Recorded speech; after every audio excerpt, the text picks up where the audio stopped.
Muy buenos días, amigas y amigos, bienvenidos a Autopística, el programa de la Biblioteca Jesús T. Piñero. Como en ocasiones anteriores, me acompaña el doctor Jaime Parch Macmillan, quien es el director de esta importante biblioteca. Saludos. En el día de hoy nos complace de una manera muy especial tener con nosotros al doctor Edwin Meléndez, quien es profesor de Asuntos Urbanos y Planificación en Hunter College y además es el director del Centro de Estudios Puertorriqueños. Bienvenido, doctor. Saludos, muchísimas gracias por la invitación y por estar aquí con ustedes. Es un placer enorme porque vamos a estar compartiendo con ustedes aspectos importantes de una publicación muy valiosa para la comprensión de los procesos migratorios puertorriqueños más recientes. El texto fue publicado bajo el título The Puerto Ricans at the Dawn of the New Millennium y el interés principal del texto fue analizar las tendencias más recientes en torno a las condiciones socioeconómicas de estas poblaciones puertorriqueñas en los Estados Unidos. Vamos a dar comienzo poniendo un poco esto en perspectiva, en su circunstancia histórica. Puerto Rico y los puertorriqueños tenemos una larga historia migratoria. Por aquello de solamente mencionar la del siglo XX, que empezó un poco antes, 1899, posteriormente periodos antes de la Primera Guerra Mundial y así sucesivamente hasta la gran migración de la década del 50. Pero el texto nos ubica en una muy importante, más reciente, que es esa década que transita entre el 2001 y el 2011. ¿Qué podemos hacer, qué podemos decir en torno a las características de ese último proceso migratorio? Bueno, la migración del milenio, como la conocemos, es una migración que es distinta a las migraciones anteriores.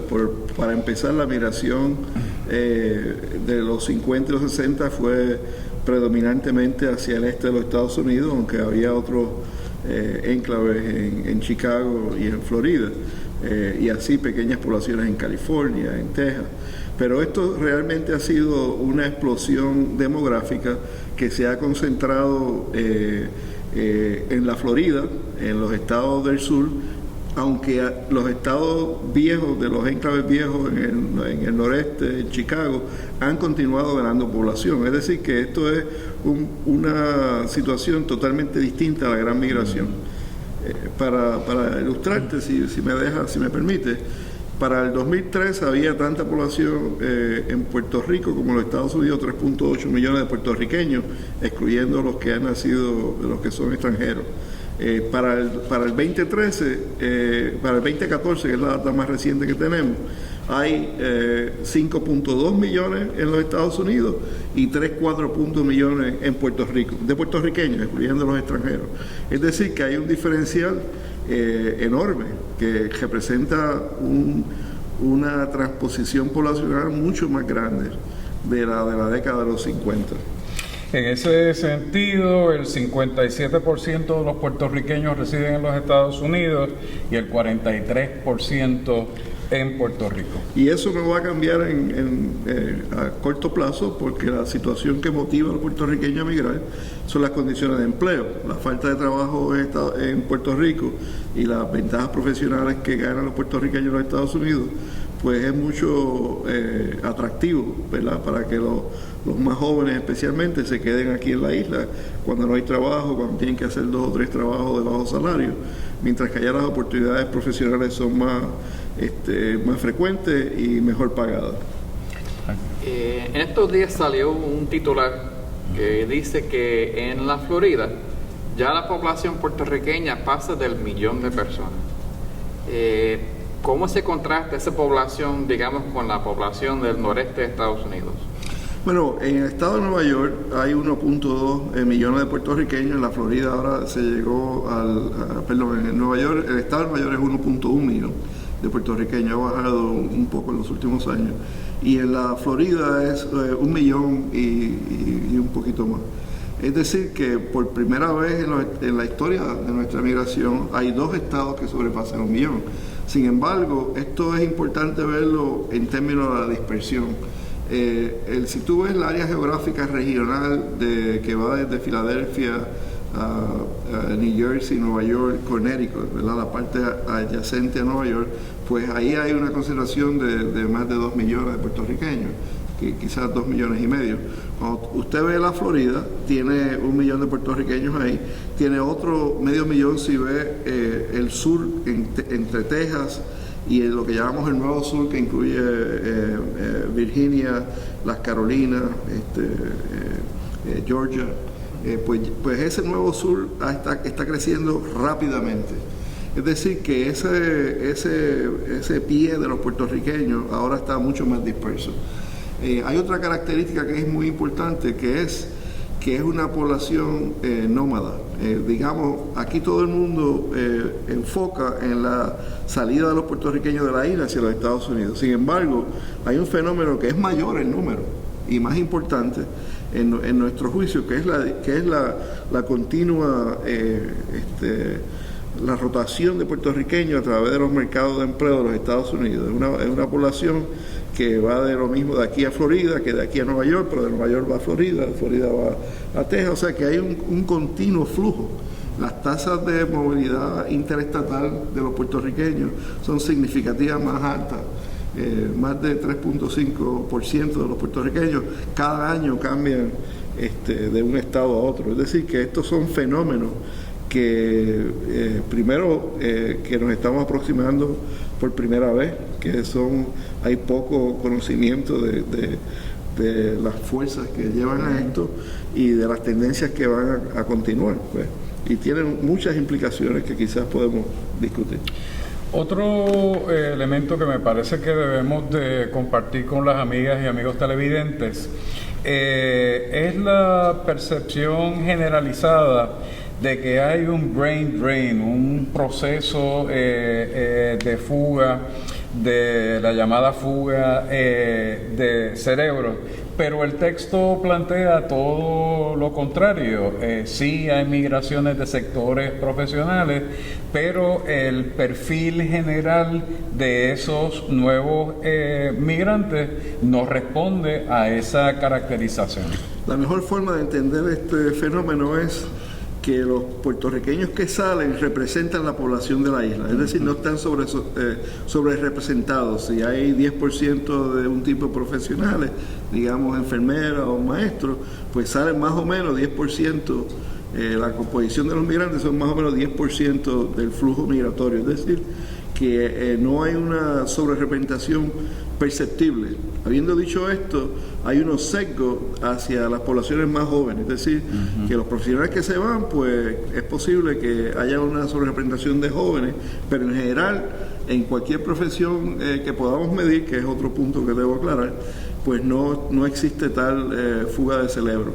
Sin embargo, esta data que tenemos disponible tanto en lo que llaman en inglés el Puerto Rican Community Survey, como el American Community Survey, que es el que usamos para examinar las características de la población en Estados Unidos, no tienen suficiente data, aunque hay millones de observaciones, para uno desagregar y tratar de tener hallazgos sobre grupos muy específicos, digamos los doctores en Puerto Rico. Pues sabemos que hay clases graduadas de ingenieros que se generan 4 o 5 empleos de clases graduadas que incluyen cientos de cierto tipo de ingenieros, ¿verdad? Ingenieros químicos. Sabemos, por ejemplo, que en un año dado se gradúan 20 o 25 personas de doctores de emergencia. Pues si en la isla hay solamente 2 o 3 empleos, muchos de ellos migran hacia los Estados Unidos. Tú coges los doctores y hay un diferencial de salario. Aquí un médico de emergencia ganará unos $100,000, $125,000. En Estados Unidos esa misma persona gana de $300,000 a $400,000. Es decir, que no solamente es que no hay empleos aquí, es que el diferencial de salario es bien marcado en algunas profesiones. Esto requiere más investigación. Yo lo que puedo asegurar es que a nivel general no hay una representación de los grupos principales ocupacionales. Pero como te digo, estas dinámicas estamos comenzando a estudiarlas y entenderlas.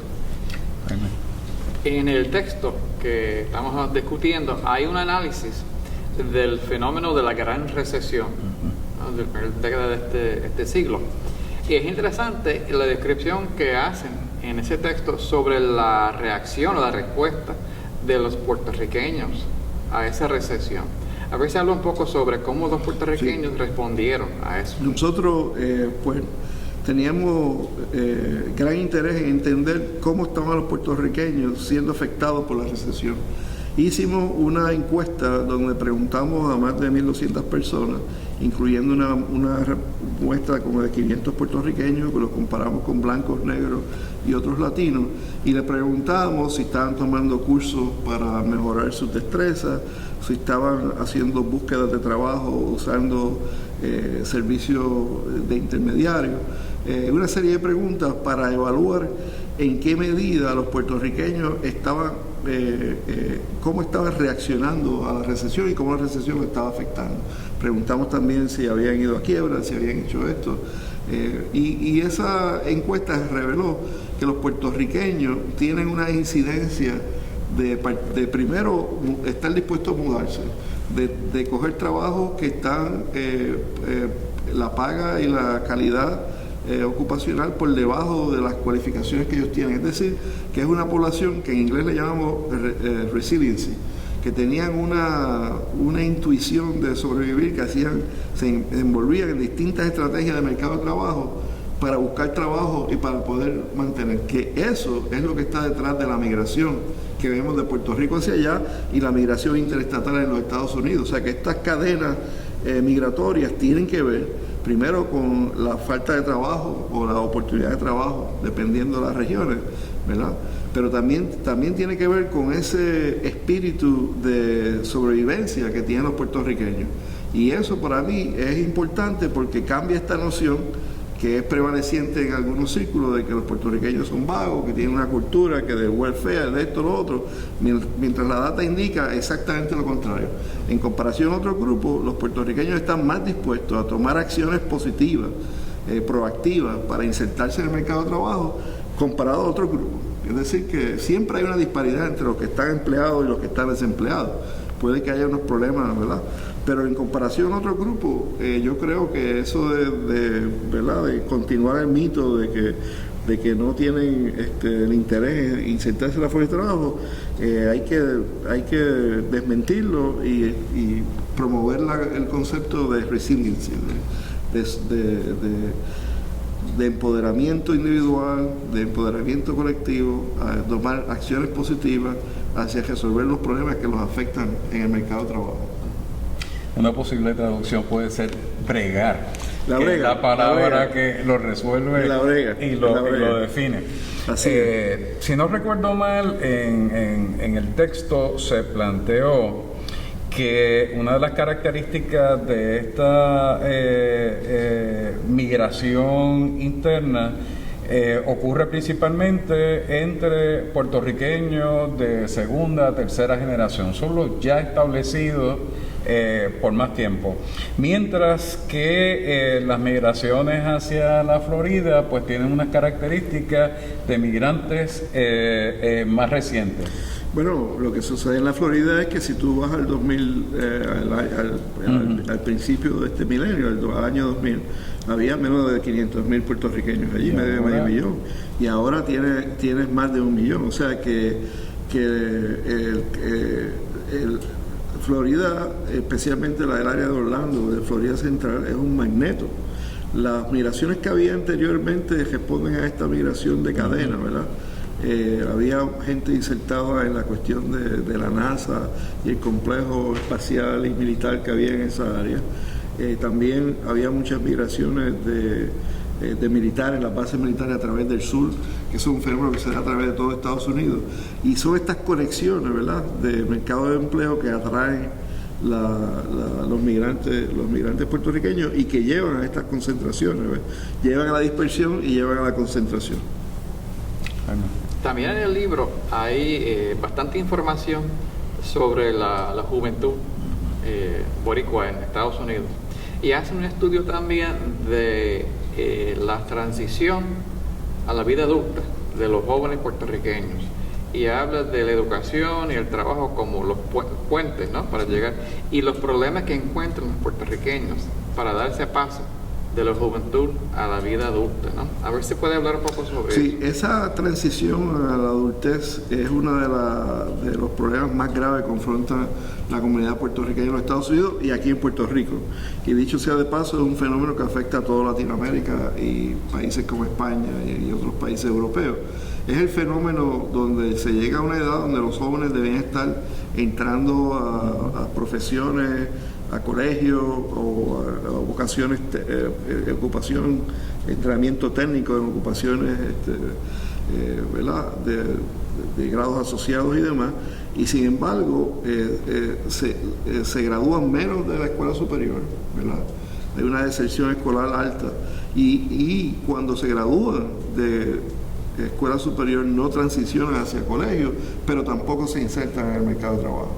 Los puertorriqueños a nivel nacional tendrán como 1 de cada 5 jóvenes en la edad de 16 a 24 años que no están ni en el trabajo ni en la escuela.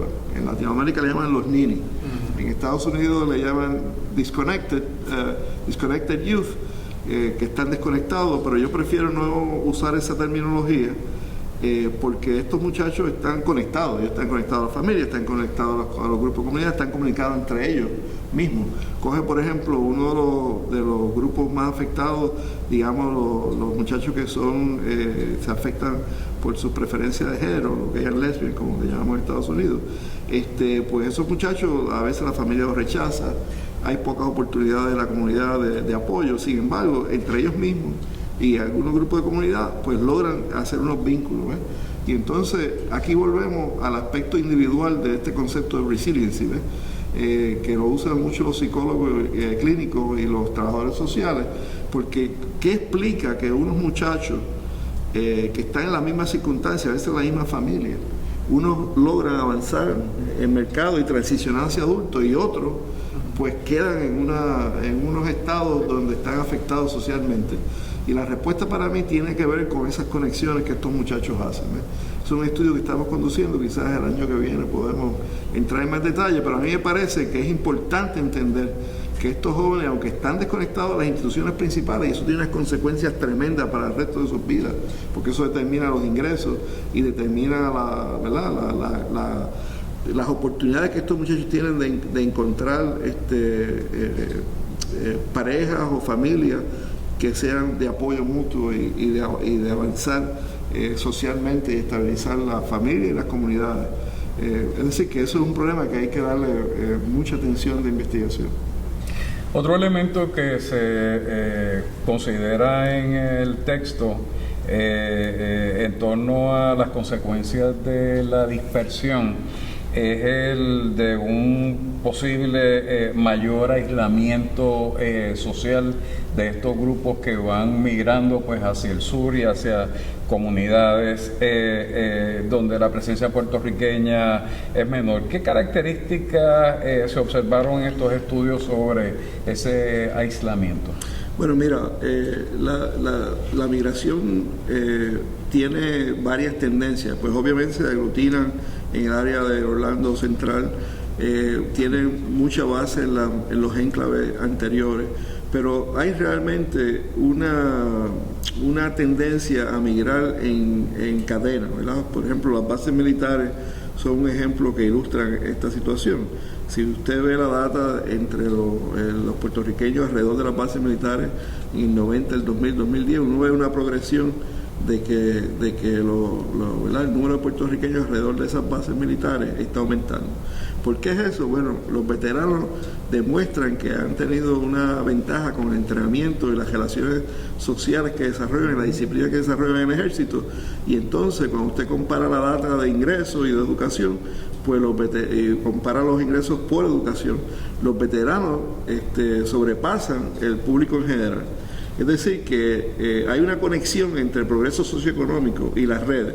En Houston, pues usted ve el sistema alrededor de los hospitales, ¿verdad? Los médicos, los enfermeros, los técnicos, y estas conexiones, la conexión con la NASA que mencioné en Florida, y usted puede seguir, continuar haciendo. El problema de la dispersión, o sea que aunque hay una dispersión territorial, esa dispersión territorial tiene un asterisco, y ese asterisco puede ser en relación a qué grupo de cadena están. Sin embargo, habiendo dicho eso, al no estar concentrado en los enclaves, pues hay una infraestructura institucional mucho más débil. No hay organizaciones que ofrecen servicios a la comunidad, servicios de salud, y entonces esa falta de infraestructura quiere decir que los puertorriqueños dependen, tanto sea en los sistemas escolares, los sistemas de salud, dependen de poder penetrar las instituciones de servicios que existen. Y no todos los puertorriqueños tienen el conocimiento, la capacidad de poder penetrar eso, y terminan en unas situaciones de mayor aislamiento. No existen organizaciones culturales. Es decir, que hay un distanciamiento entre el migrante que emigra a un sitio donde hay pocos elementos de la comunidad. Habiendo dicho eso, esas redes sociales también se estudian por redes sociales nuevas. Si usted es un médico profesional, se inserta en la, ¿verdad? Pues yo estudié en California y sé que en donde yo estudié había pocos puertorriqueños, pero los puertorriqueños que había, y estrechamos lazos. Sin embargo, desarrollé muchas amistades fuera de mi círculo, ¿verdad? Vamos a llamarle naturales. Es decir, que esto es todo relativo. Otro aspecto importante que estamos investigando activamente es la cuestión de lo que llamamos el nuevo barrio, que son las redes sociales y la comunicación de los puertorriqueños entre sí, aunque están dispersos, pero a través de las redes de los medios sociales, de las redes sociales, ¿ves? Y entonces a veces le llamamos, en uno de nuestros magazines tenemos un artículo que le llamamos los 787, los 787, porque 5, 10, 15 años después de irse de Puerto Rico, con la llegada de los celulares, mantienen el mismo directorio, el mismo número, y mantienen. O sea que si usted va a hacer una fiesta en Brooklyn, lo más fácil es empezar a las redes sociales suyas, que son importantemente los 787. No es que no tengan algunas relaciones con otros, pero es un fenómeno, ¿ves? Que entonces se reconstituye la forma en que los puertorriqueños conectamos. Si no está la capacidad de estar en una organización cultural local, pues tenemos el Facebook y tenemos otras cosas. Y eso se ha hecho poco estudio sobre eso. Y hay que entenderlo mejor, cómo se mantiene. En definitiva, llegamos a tener un mantenimiento de la identidad puertorriqueña, segunda, tercera generaciones, y afirmando que las raíces que tenemos están todavía presentes, a pesar de que el idioma principal es el inglés, a pesar de que los programas que vemos son del cable sin necesidad de que sean sobre temas puertorriqueños, pero mantenemos esa identidad. También el tema de la educación aparece en este estudio. Y entiendo que en los años 60, 70, 80 en Estados Unidos hubo una lucha fuerte para la educación bilingüe, una presencia de la cultura e historia latinoamericana en las escuelas. Y luego pues hubo esta ola conservadora que intenta reducir esa presencia, ¿no? Esos programas. Actualmente, ¿cómo está el ambiente en educación para recibir a estos nuevos migrantes? Mira, la lucha por la educación bilingüe fue una gran contribución de la comunidad puertorriqueña, especialmente, no solamente en Nueva York, sino para todo el país. Y organizaciones como Aspira pues reflejan ese intento, ¿verdad?, de poder ayudar a los jóvenes puertorriqueños a sobrevivir en un ambiente educativo que no era el más fácil para los padres navegar y para ellos sobrevivir. Sin embargo, los puertorriqueños han continuado ganando en niveles educativos y han continuado progresando. Con respecto a cómo se relaciona el joven con el sistema educativo, tiene mucho que ver con las condiciones socioeconómicas de la familia. Es decir, si usted se emigra a Florida, ¿verdad?, y está aislado, está en unos suburbios donde hay muy poca concentración de puertorriqueños, pues obviamente las conexiones que usted tiene en relación al sistema para igual cuáles son los mejores programas, cuáles son los mejores maestros, cómo yo navego el sistema educativo. Es distinto si usted está en un nivel de empleo con bajos ingresos o si es un profesional que puede pagar la escuela privada o puede mudarse a distritos donde tienen la mejor educación pública, ¿ves? Es decir, que las condiciones socioeconómicas de la familia son un gran determinante de las oportunidades que se abren a los muchachos. Aquí la verdad que el reto que tenemos es enfocar en esos sectores pobres y ver cómo ofrecemos educación de calidad que le permita a esos jóvenes romper los vicios, los vínculos que juntan a esos muchachos a la pobreza y a la desigualdad educacional y socioeconómica, ¿ves? Y ese es el reto que tenemos, que no todo el mundo tiene las mismas condiciones de sobrevivir. Los distritos donde la escolaridad, los sistemas educativos no son tan efectivos para los jóvenes. Otro aspecto que me llamó la atención, porque obviamente es un aspecto que se repite en la literatura sobre estos temas desde hace décadas, es la lucha contra la pobreza. Sí. Y se destaca el auge de los movimientos de desarrollo comunitario. Y si no recuerdo mal, estos procesos de migraciones internas, estos nómadas se llevan también sus propias iniciativas. ¿Cómo se perfila, cuál es la lectura que se ha hecho en estas investigaciones en torno a esos movimientos de desarrollo comunitario en el sur, en esos nuevos enclaves? El sur es muy distinto al noreste, ¿no? En el noreste, en Chicago, bueno, debo aclarar que hay algunas excepciones tanto en Miami como en Orlando de programas de desarrollo económico, por ejemplo, sistemas de salud, que son cadenas que apoyan la comunidad puertorriqueña. Pero el desarrollo económico, por ejemplo, en el sur del Bronx fue un elemento crítico para la revitalización económica trayendo vivienda para personas de bajos ingresos, trayendo diversidad de negocios, abriendo oportunidades de empleo para la comunidad. Es decir, que el desarrollo económico tuvo un rol muy importante que jugar en sitios como en Williamsburg, el Puente, que es una agencia de educación de comunidad, pues crea una diferencia enorme en la graduación de esos muchachos, ¿ves? Es decir, que el desarrollo económico tiene muchos aspectos positivos. En algunas instancias, pues también se ve que cuando esas áreas se revitalizan, entonces los puertorriqueños son desplazados, porque no todos pueden pagar entonces las rentas del área o pueden mantenerse en el área. O sea que esto tiene aspectos positivos y negativos, pero el desarrollo económico creo que debe continuar siendo una estrategia de prioridad. Lo que vemos en Florida, por ejemplo, en cuanto a eso, es un desarrollo rápido de las instituciones puertorriqueñas. Varios colegios de la isla se han establecido allí. Usted ve organizaciones de servicios de Nueva York como Acacia, organizadores como Hispanic Federation abriendo oficinas. El Puerto Rican Legal Education Defense Fund, que se llama ahora Latino Justice, que era una institución de muchos años en Puerto Rico, acaba de abrir oficinas. Es decir, que esa capacidad institucional en la Florida se está desarrollando y va a haber más proyectos. Sin embargo, el sur no es el norte. En general, las redes de servicio en el sur, especialmente en la Florida, son muy, muy bajos en comparación al resto del país, especialmente al noreste.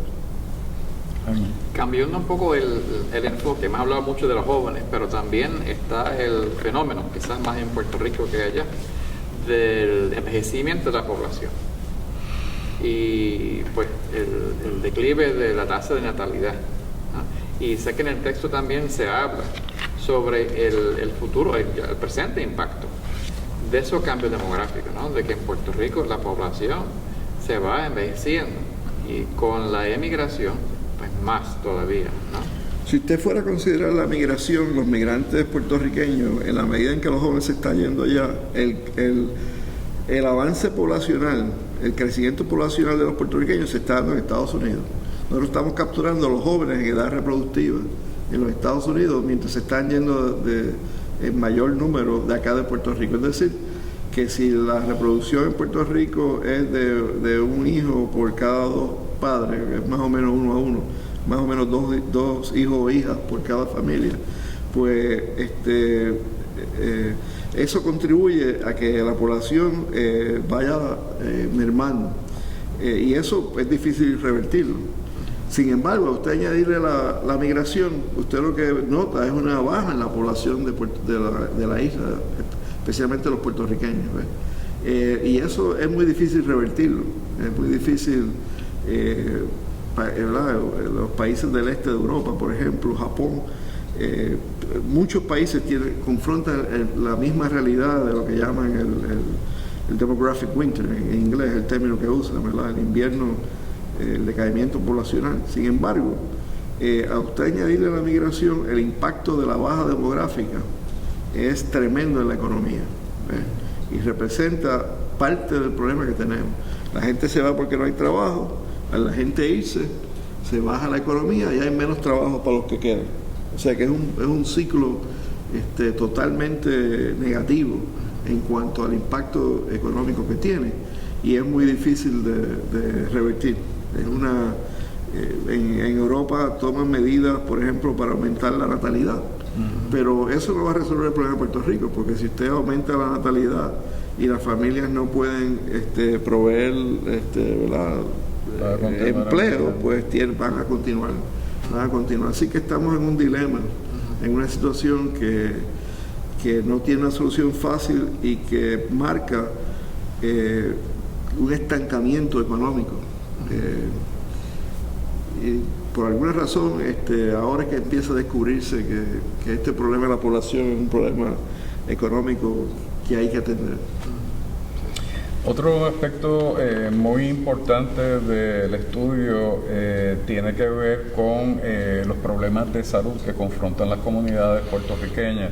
Y en ese sentido, uno de los hallazgos es que resultan ser muy altas en términos de cáncer, asma, diabetes, mortalidad infantil. ¿Cuáles son los hallazgos en torno a ese tema? En general es un dilema que nos da trabajo entender, porque los puertorriqueños han ganado en la edad promedio de vida, ¿verdad? Tanto los hombres como las mujeres. Sin embargo, hay unas enfermedades crónicas donde los puertorriqueños sufren unas tasas más altas que otros grupos, y la diabetes y el asma son ejemplos claros de esto, ¿ves? Cuando usted mira estas dos enfermedades crónicas, el ambiente, además de la genética, juega un papel primordial. Si usted coge el asma, pues, ¿por qué usted explica las tasas altas de asmáticos en el sur del Bronx? Bueno, usted tiene el I-95, la Ruta 95, que es una avenida de 8 carriles con troces pasando todo el día y toda la noche por esa área. Pues eso explica, usted no puede mover la población del sur del Bronx y no puede mover la ruta. Entonces, ¿qué servicios tiene esa población disponible? para mejorar la calidad del ambiente, los controles. Cuando le da asma, cuando van a los hospitales, cómo tratan a ese paciente. Primero, hay facilidades para tratar el asma en esa área. En el caso de la diabetes, pues el contexto es importante, ¿ves? La diabetes tiene que ver con el sobrepeso, que tiene que ver con la educación que la gente recibe y los patrones alimenticios, principalmente. Si usted bajara el peso proporcional de los individuos a los niveles más normales, la diabetes probablemente estaría más baja que comparado a otros grupos, ¿verdad? Es una dinámica que sencillamente tiene que ver con la educación de esos que proveen los servicios médicos, la sensitividad cultural que tienen y cómo tratan los pacientes, al acceso a los servicios sobre esas enfermedades. Los puertorriqueños no tienen problemas con estar en los seguros, mayormente los seguros públicos, aunque podría ser mejor. Ese no es el problema, es las instituciones, cómo bregan con estos problemas crónicos en relación a la población puertorriqueña. Eso en inglés le llamamos el cultural competency, y tiene también que ver con la infraestructura de servicios que tienen, ¿ves? Y esto revierte a qué poder político tenemos los puertorriqueños para atender estos problemas. O sea, que vuelve y qué desarrollo económico podemos promover. O sea, que todas estas cosas están vinculadas y eso es lo que tratamos de decir y estudiar y entender con el estudio que hicimos. Una pregunta quizás un poco más amplia, ¿no? En el pasado, yo por lo menos he notado aquí en algunos sectores ciertos prejuicios hacia los llamados neoristas. Yo entiendo que eso ha variado, que quizás por esta intensidad de movimientos, pues ya ese prejuicio de que son o no son, que ese debate un poco se ha superado, ¿no? No sé, desde allá, ¿cuál es su percepción? Si todavía existe ese prejuicio. El prejuicio existe en los dos lados, vamos a empezar por ahí, porque los que llegan de Puerto Rico, que hablan solamente el español, van a tener cierta resistencia en la comunidad allá. Yo diría que el problema de Puerto Rico, ¿verdad? Hay unos conceptos de qué es lo que es la puertorriqueñidad y de quiénes fueron los que se fueron. Para allá, para los 50 60, la percepción era, si se fueron, pues, esa fue una decisión que ellos hicieron. Pero en la medida que tú entiendes que estos fueron procesos empujados por los gobiernos, que fueron, ¿verdad?, que los puertorriqueños fueron allá a trabajar y a contribuir, sin embargo, se llevaron pobreza y situaciones que había que atender.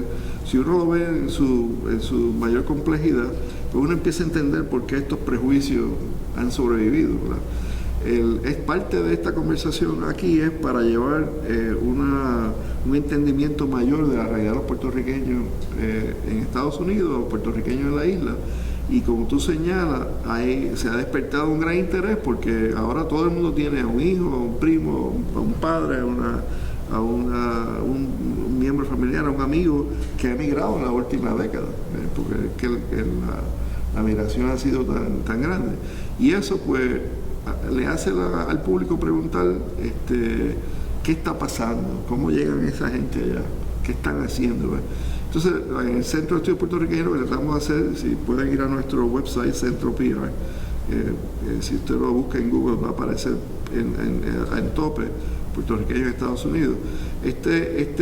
Tratamos de proveer información sobre este aspecto. Una de las cosas que estamos haciendo es una serie que publicamos en nuestro website, donde hacemos episodios, segmentos, de las voces de los puertorriqueños en Estados Unidos. Presentamos proyectos de desarrollo económico, presentamos migrantes recientes, presentamos educadores, presentamos jóvenes que son estudiantes, y entonces ya terminamos nuestra primera temporada de 10 episodios, son 30 segmentos que están disponibles en nuestro website, van a estar disponibles, y lo que queremos es presentar la complejidad, la diversidad, la riqueza de las experiencias de los puertorriqueños en Estados Unidos, precisamente para atender esa curiosidad que tienen los puertorriqueños, y en la medida en que se van contestando esas preguntas que la gente tiene, se van bajando esos mitos, porque no quieren trabajar, o se van por esto, se van por lo otro, pues se va creando un entendimiento mejor y va bajando el prejuicio. Pero todavía, en mi experiencia aquí en Puerto Rico, se ve el New Rican como un término despectivo. ¿Okay? Para nosotros es un término de orgullo, o sea, de que tenemos una presencia en Estados Unidos. Ahora le llaman Florida Rican, ahora le llaman Chicago Rican, ahora todo el mundo está buscando ¿verdad?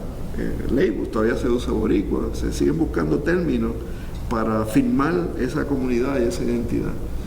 Pero esto es como decimos, es una lucha que continúa, ¿verdad? El otro aspecto que Juan Flores, que en paz descanse, como en el libro de Diaspora Strikes Back, señala que hay un efecto de influencial de Estados Unidos a Puerto Rico, o de Estados Unidos a Cuba, a Santo Domingo, cual sea el caso, la cultura y las dinámicas acá. Pues se puede decir lo que se quiera del origen de la salsa en el mambo cubano, lo que tú quieras, pero la realidad es que la salsa la crearon los puertorriqueños a peso allá en los teatros de los 50 y los 60 en Nueva York, ¿ves? Y el boom de esa música acá en Puerto Rico pues es parte de una cultura compartida, ¿ves? Y ese es el punto de estas conversaciones, ¿ves? Hacer ver que somos dos comunidades, pero somos un pueblo, donde quiera que estemos. Tenemos apenas un minuto, pero me gustaría lanzar una última pregunta, y es por la línea de esto es un proyecto que continúa, ¿verdad? ¿Cuáles son algunas de las líneas de investigación que están adelantando en este momento? Esa pregunta tiene dos vertientes. Una es que este tipo de compartir con las instituciones puertorriqueñas como ustedes, ¿verdad? De promover que la Biblioteca Piñero y otros tengan de compartir las investigaciones es bien importante para nosotros. Además de eso, esta agenda de investigación es una agenda compartida. Nosotros quisiéramos que los estudiantes acá pudieran usar nuestros archivos, nuestra biblioteca. Claro. Nosotros hemos financiado algunas personas a ir en los veranos a trabajar con nuestras colecciones, y nosotros quisiéramos fomentar eso más. Habiendo dicho eso, yo creo que para nosotros, aparte de entender todos estos fenómenos, las migraciones, las características de la migración reciente, hay unos problemas serios en Puerto Rico que tienen mucho vínculo con los Estados Unidos y viceversa. Toda esta cuestión de la pobreza en Puerto Rico, del impacto de la austeridad y de la situación económica, no solamente porque van los puertorriqueños hacia allá, sino porque se originan muchos de los problemas nuestros acá y se llevan allá, y los que regresan tienen otros. O sea que esos vínculos no solamente son culturales, sino que son sociales, ¿ves? Y entonces para mí eso es una línea de investigación muy importante, ver cómo el van y ven y el comportamiento nomádico realmente están redefiniendo la forma en que entendemos la comunidad puertorriqueña en los Estados Unidos. Jaime, tu último comentario.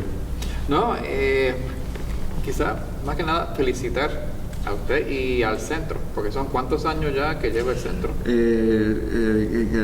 Empezamos en el 1973, o sea que estamos en 42 años, 23 vamos. Pues por el trabajo que han hecho, ¿no? Porque yo sé que no ha sido fácil. Y realmente el centro es un tesoro allá en Nueva York para la comunidad puertorriqueña y otras comunidades, ¿no? Y un ejemplo de lo que es la perseverancia y la lucha, ¿no? El compromiso.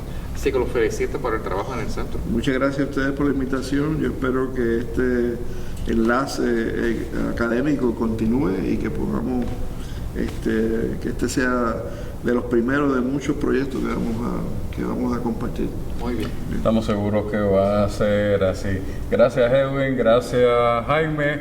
Amigas y amigos, con esto vamos a terminar este interesante programa que lo que hace es anticipar una serie de proyectos colaborativos de investigación entre la Biblioteca Jesús T. Piñero y esa gran institución que es el Centro de Estudios Puertorriqueños, que tanto ha aportado a la reflexión sobre la historia de los boricuas en los Estados Unidos. Muchas gracias por su sintonía. Los veremos en un próximo programa.